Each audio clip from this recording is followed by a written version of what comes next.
Nagsimula ang kwento sa tatlong magkakapatid na warita na naipit sa alitan tungkol sa lupang minana mula sa kanilang ama na nagngangalang Don Fidel. Si Don Fidel, isang sakim na nagpapautang, ay nagbibigay ng pautang na may mataas na interes at kung ang kanyang mga kliyente ay hindi makabayad, ang lupa at bahay ang nagiging garantiya.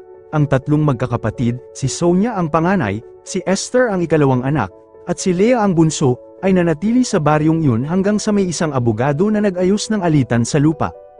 At siniguro ang mga sertipiko ng lupa mula sa mga kliyenteng hindi makabayad ng kanilang utang. Dahil sa pangyayaring ito, maraming tao ang nakaramdam ng pagkalugi lalo na ang mga kliyenteng nag-alsa dahil kinuha ni Don Fidel ang kanilang lupa.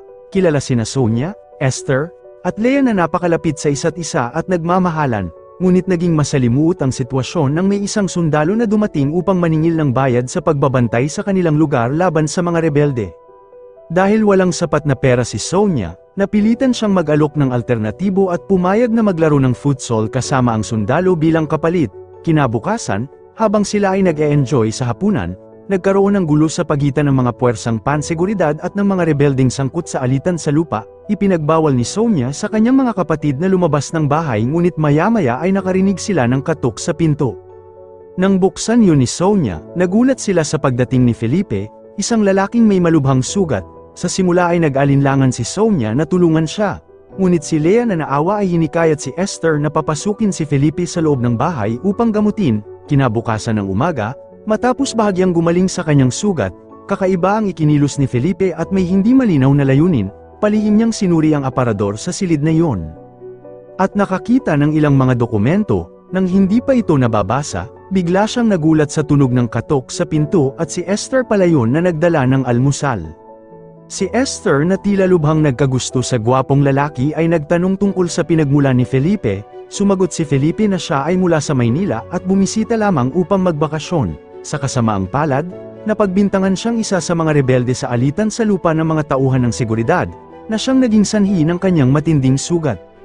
Noong hapon, nag-uusap sina Sonia at ang kanyang mga kapatid sa labas ng bahay. Nagbigay ng payo si Sonia na mag-ingat sila sa mga estranghero tulad ni Felipe, ngunit sa parehong oras, muling kumilos si Felipe at palihim na pumasok sa silid ni Sonia upang kumuha ng pera at ilang mga dokumento. Nang gustong suriin ni Sonia ang kanyang ipon, biglang nawala ang pera, at nang halughugin ang lahat ng lugar, natagpuan niya ang pera sa aparador ng mga damit ni Esther. Sumabog ang kanyang emosyon dahil naniwala siyang si Esther ang kumuha nito, na nagpasiklab ng pagtatalo sa pagitan nila. Lumalabas na sinadya ni Felipe na ilagay ang pera roon upang magdulot ng alitan sa kanilang tatlo. Kinabukasan, dumating ang kanilang abogado na may dalang bagong balita na nanalo sila sa kaso ng alitan sa lupa. Nangyari ito dahil ang ilan sa mga nagdemanda ay namatay na at ang iba naman ay matagal nang nawawala. Hindi malaman kung bakit, ngunit narinig ni Felipe ang kanilang pag-uusap. Nang makita ni Esther na umalis sina Sonia at Lea papuntang palengke, sinamantala niya ang pagkakataon upang lapitan si Felipe. Doon ay inamin ni Esther na mula pa noong una silang magkita ay nahulog na ang loob niya kay Felipe. Nang marinig yun, nagpasya si Felipe na yayain si Esther na maglaro ng futsal na may layuning makapasok ng bola sa goal na hindi pa kailanman napapasukan. Nang gabing yun, si Sonia na nagbabantay mag-isa sa bahay ay nilapitan ni Felipe. Ikinwento ni Sonia ang tungkol sa kanyang pamilya, kung paano niya kailangang maging matatag upang alagaan ang kanyang mga kapatid dahil matagal nang nawala ang kanilang mga magulang. Habang umiiyak, ibinahagi ni Sonia ang kwento ng kanyang pamilya at nagsimulang maniwala na mabuting tao si Felipe. Habang sinusubukan siyang aliwin ni Felipe, biglang dumating si Esther. Naghinala si Esther na sinusubukan ng kanyang ate na agawin si Felipe mula sa kanya.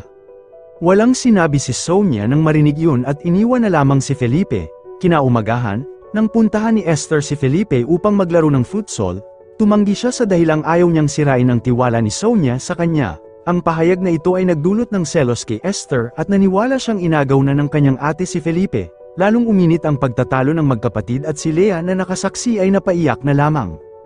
Si Felipe na nakakita sa sitwasyon ay sinubukang pakalmayin sila. Inaya niya si Lea na mag-usap sa labas ng bahay. Doon ay nagtanong si Lea tungkol sa totoong relasyon ni Felipe at Esther. Ipinaliwanag ni Felipe na wala siyang nararamdamang pag-ibig para kay Esther at ikinagulat pa ni Lea nang sabihin niyang si Lea lamang ang kanyang minamahal. Si Lea na nadala sa matatamis na salita ni Felipe ay hindi tumutol sa pahayag na iyon. Hindi nakalimutan ni Felipe na samantalahin ang pagkakataon upang yayain si Lea na maglaro ng futsal at nagtagumpay siyang makapasok ng bola sa goal ni Lea na dati ay hindi pa kailanman napapasukan ni Newman. Kinabukasan, nang yayain ni Esther si Felipe na pumunta sa palengke upang mamili, may isang tindero roon na nakilala ang mukha ni Felipe at tinawag siya sa pangalang Thomas. Nagulat si Felipe at agad na sinabi na nagkamali lamang ng pagkakakilala ang tindero. Agad siyang umalis at inaya si Esther na umuwi sa bahay. Pagdating sa bahay, nagsimulang maghinala si Esther sa lalaking yon. Palihim siyang pumasok sa silid ni Felipe upang alamin kung sino talaga ito. Nang sila ay naghahanda ng kumain ng sabay-sabay, si Esther na nalaman na ang tunay na pagkakakilanlan ni Felipe ay pinilit siyang magsabi ng totoo tungkol sa kung sino siya at kung ano ang kanyang layunin sa pagpunta roon. Inamin ni Felipe na ang tunay niyang pangalan ay Thomas. Sa lungkot, ikinwento niya ang tunay na layunin ng kanyang pagdating, na maghayganti sa pagkamatay ng kanyang ama laban sa pamilya ni Don Vidal, na siyang nagpapautang at ama ng 3 magkakapatid. 5 taon na ang nakalipas, narinig ni Felipe na pinaslang ang kanyang ama ng mga rebelde na kalaban ni Don Vidal. Matapos mamatay ang kanyang ama, hindi nagtagal ay namatay din ang kanyang ina dahil sa matinding dalamhati sa pagkawala ng asawa. Upang makaganti, sumali si Felipe sa mga rebelde. Nang sila ay maging pabaya, nakita ni Felipe ang pagkakataon upang patayin silang lahat. Ngunit bigla siyang nag-alinlangan at nagpasya na sumunod na lamang sa kanyang ama at ina sa kamatayan. Napigilan ang kanyang balak ng isa sa mga rebelde na nagpaliwanag na hindi nila kailanman binalak na patayin ang kanyang ama. Lahat ng balitang yun ay paninira lamang na nilikha ni Don Fidel. Si Don Fidel ang siyang pumatay sa ama ni Felipe upang maaga ang kanilang lupa. Ang mga rebelde ay mga biktima lamang ng kasakiman ni Don Fidel. Ngayon ay labis na nagsisisi si Felipe sa kanyang mga ginawa dahil mahal niya si Lea. Ipinahayag niya na handa siyang gawin ng kahit ano upang makuha ang kapatawaran ng pamilya ng 3 magkakapatid.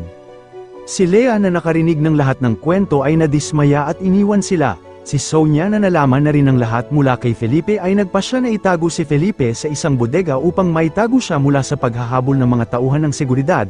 Samantala, si Esther na taliwas ang desisyon kay Sonia ay nagsumbong sa isang opisyal ng seguridad na nagngangalang Mako na ang isa sa mga rebelde na hinahanap nila ay nasa kanilang bahay.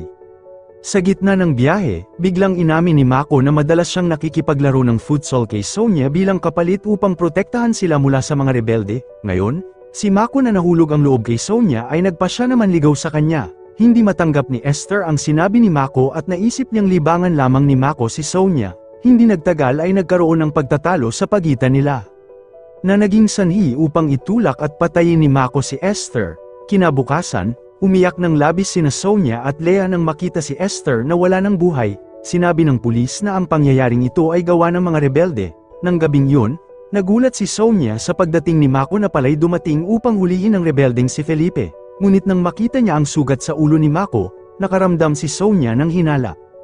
Nang maging pabaya si Mako, inagaw ni Sonia ang kanyang baril at itinutok ito habang nagbabanta.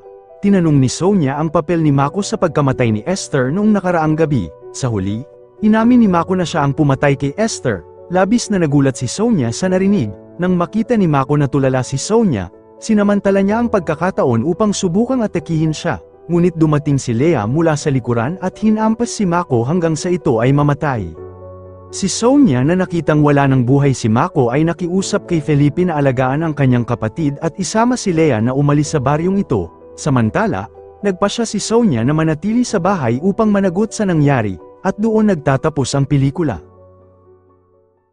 Maraming salamat sa inyong panonood. Kung nagustuhan nyo ang movie recaps for today, huwag kalimutang mag-subscribe at i-on ang notification bell.